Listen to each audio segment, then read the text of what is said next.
श्रीमद् भगवत गीता का सबसे पहला उपदेश है कि बहुत ज्यादा मीठे बोलने वालों से और ज्यादा तारीफ करने वालों से सावधान रहना चाहिए, क्योंकि लोग मीठा सिर्फ तभी बोलते हैं जब उनको आपसे अपना मतलब निकालना होता है। आपकी तारीफ भी सिर्फ तभी की जाती है जब उन्हें आपसे अपना काम निकालना होता है। याद रखना कि तारीफ आपको जिंदगी में कभी भी फ्री में नहीं मिलने वाला। अगर कोई आपका तारीफ कर रहा है तो कुछ ना कुछ उसके लिए आपको चुकाना ही पड़ेगा। इसीलिए जो बहुत ज्यादा मीठा बोलते हैं या जो आपकी तारीफ करते हैं उनसे जरा सावधान रहना चाहिए। श्रीमद् भगवत गीता का दूसरा उपदेश यह है कि आंखों से सच दिखने वाली बात पर भी एकदम से जल्दी भरोसा नहीं करना चाहिए। ऐसी बहुत कहानियां आपने सुनी होंगी कि कई बार आंखों से दिखने वाली बात भी सच नहीं होती है। इसीलिए भरोसा करने में अभी भी जल्दबाजी मत करना। गीता का तीसरा उपदेश यह है, हल्की आशा से कर्म करने वाले मनुष्य का मन कभी शांत व संतुष्ट नहीं रहेगा, क्योंकि उसकी लालसा हर नए शिखर पर पहुंचता ही रहेगा। ऐसे में उसका मन कभी संतुष्टि का आनंद नहीं भोग पाएगा। जो व्यक्ति फल की अभिलाषा हेतु कर्म करता है, फिर जब उसे उम्मीदों के अनुसार फल प्राप्ति नहीं हो पाता है तो वह निराश और दुखी हो जाता है। भगवान श्री कृष्ण अर्जुन से कहते हैं, तुम स्वयं को मुझ में समर्पित कर दो, ईश्वर पर भरोसा रखो और निस्वार्थ, निश्चल, निष्पाप और निष्पक्ष होकर बिना फल की अभिलाषा के कर्म करते जाओ। तुम्हारा जीवन सुख और संतुष्टि से भर जाएगा। देखना, दुख कभी तुम्हें छू नहीं पाएगा और मोक्ष की प्राप्ति हो जाएगी। बार बार जन्म लेने वाले अनंत इच्छाएं मनुष्य को अपनी इंद्रियों का गुलाम बना देता है। जब हम दूसरों की चुगली करते हैं तो हमें उसके भाग्य में मिलने वाले दुखों और कष्टों को भी भोगना पड़ जाता है। किसी के प्रति बुरा भावना रखना, बुरा सोचना, ईर्ष्या करना, बुरा बोलना, अपने धर्म और कर्तव्य का पालन न करने वाले कभी मोक्ष प्राप्त नहीं कर सकते।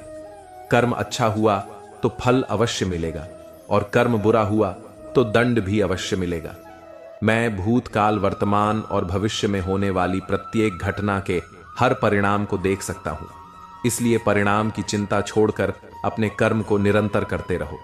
कर्म अच्छा हो या बुरा, वे तब तक पीछा नहीं छोड़ते जब तक वह कर्म करने वाले को फल की प्राप्ति नहीं हो जाता, यानी जब तक कर्म करने वाला अपने कर्म के परिणामों को पूर्ण रूप से भोग न ले। समय से पहले और भाग्य से अधिक कभी किसी को नहीं मिल पाता। सामान्य मनुष्य सदैव सर्वश्रेष्ठ मनुष्यों को देखकर, उन्हीं के आदर्शों पर चलकर उन्हीं के जैसा बनने का प्रयास करते हैं। संसार तुम्हें वैसा ही देखेगा।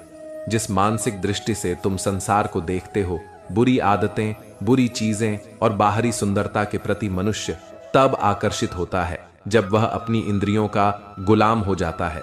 जिस प्रकार जलते हुए छोटे से दिए की रोशनी से प्रचंड अंधकार भी समाप्त हो जाता है, उसी प्रकार जब आप मन में मौजूद अज्ञानता से भरे अंधकार रूपी कमरे में सकारात्मक सोच का तेल डालकर ज्ञान का प्रकाश उजागर करेंगे तो अज्ञानता रूपी समक्ष अंधकार स्वतः ही समाप्त हो जाता है।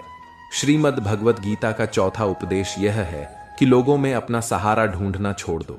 सबसे बड़ा आपके मन का यही कमजोरी होता है कि आप दूसरों में सहारा ढूंढते हैं, और यही चीज आपको कमजोर बनाता है। यही चीज आपका खुद पर विश्वास खत्म कर देता है। जो लोग सोचते हैं ना कि यह तो मेरा सहारा है, यह तो मुश्किल वक्त में मुझे काम आएगा, वही लोग मुश्किल वक्त में सबसे ज्यादा दुखी और अकेले पड़ जाते हैं। आप सिर्फ ईश्वर को अपना सहारा बनाओ। देखना, जब भी कोई मुश्किल आएगा ना, वह किसी ना किसी को आपका मदद के लिए भेज ही देंगे। दुनिया को सहारा मत बनाओ।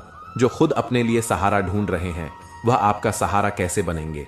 तो अपना सहारा दुनिया को नहीं, ईश्वर को बनाना चाहिए। गीता की 5वीं शिक्षा यह है कि क्रोध मनुष्य का सर्वनाश कर देता है। क्रोधी इंसान का कोई मित्र ही नहीं होता। हर इंसान उससे दूर भागता है। उसके सारे रिश्ते समाप्त हो जाते हैं। जो इंसान अपना क्रोध को नहीं संभाल सकता वह जिंदगी में कुछ भी संभाल नहीं सकता। श्रीमद् भगवत गीता का छठा उपदेश यह है, ईश्वर पर भरोसा रखकर दिल से उन्हें याद करोगे तो वह अवश्य किसी न किसी रूप में आकर आपकी मदद जरूर करेंगे। ईश्वर आपकी सुनता है या नहीं, यह आपके श्रद्धा, विश्वास और आस्था पर निर्भर करता है। किसी का भला करके कभी एहसान ना जताएं, अन्यथा वह कर्म शून्य के समान हो जाता है। और मिलने वाला यश बेकार हो जाता है। यह सोच करके कभी अभिमान नहीं करना चाहिए कि हमने तो कितने लोगों या जीवों की मदद की है, क्योंकि करने वाला तो स्वयं ईश्वर होते हैं। आप तो मात्र एक जरिया है, कठपुतली है। क्रोध करना व्यर्थ है। यदि क्रोध में आकर आप प्रतिक्रिया दे रहे हैं तो इसका अर्थ है आपको ईश्वर के बनाए कानून यानी कि कर्म पर भरोसा ही नहीं है। मन के शंकाओं को कभी जन्म ना दो। यह शंकाएं मन में गलत फहमियां के पहाड़ बना देता है, जिससे जीवन का सुख चैन छीन जाता है। यदि कोई आपके साथ बुरा करता है तो कर्म और समय उसका हिसाब खुद ही कर देगा। उपकार के बजाय परोपकार करें और चिंता की बजाय चिंतन करें। मन को सदैव नियंत्रित करके चले, अन्यथा यह मन आपका सबसे बड़ा शत्रु बनकर आपसे बुरे कर्म करवा सकता है। ज्ञान सदैव बुद्धि से उत्तम व श्रेष्ठ होनी चाहिए।